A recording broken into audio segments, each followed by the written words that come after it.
Fali sama Saga Fali dua manahirana zava-misy ny firenena rehetra manam-pahaizana rehetra manerana ny nosy na ihany velatra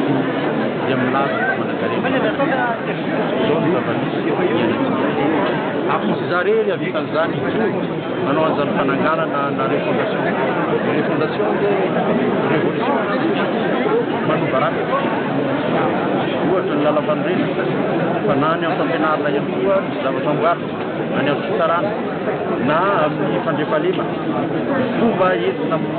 mampanontany mitetika amin'izany ny sécurité intérieure be dia be zany ary misandraka ary tsy vita ny rano marery tsy vita ny tena ary zay ny antoko hoe ary mbola mafisiko eto tsy misy olona manana raha fampiantsara raha milafiletena samy tsy nahazo sitraka eo anaten'Andriamanitra ka aokotsika zany fanome tanana ireo firenena taloha ireo famela fanome tanana avonkona anatina rafitra anankiray dia hoe conseil des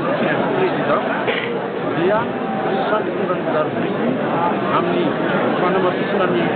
fampihavanana malagasy fihavanana malagasy ary amin'ny expérience be dia be izay ananany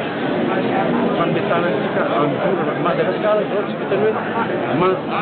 tsy mandoaly na mandoalika zany rehefa lavo Madagasikara ka mila tranga Madagasikara ny vahoaka malagasy rehetra rehetra ny politika rehetra no avy mitondra rehetra ny firenena mandeha anjaina aloha fanome tanantsika samy tonga